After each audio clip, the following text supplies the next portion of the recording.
আসসালামু আলাইকুম। অফিস থেকে ফিরতেছিলাম, যাওয়ার পথে গ্রামের একটা চায়ের দোকানে দেখলাম অনেক লোকের প্রবীণ নবীন সবাই সমরে সবাই চা খাচ্ছে, আড্ডা দিচ্ছে। দেখে দাঁড়িয়ে পড়লাম। আমার চাকরি জীবনে 6 বছরে আমি গ্রামের শাখায় কাটিয়েছি। এদের সাথে আমার ওঠা বসা, এদের সাথে আমার কাজ, ভালো লাগা, আবেগ সব কিছু এদের সাথে শেয়ার করি। তো দেখে ভালো লাগলো, দাঁড়িয়ে পড়লাম। ভাবি তার সাথে একটু চা খাই, গল্প করি।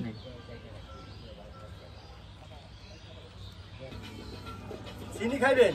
হ্যাঁ, চিনি দেন।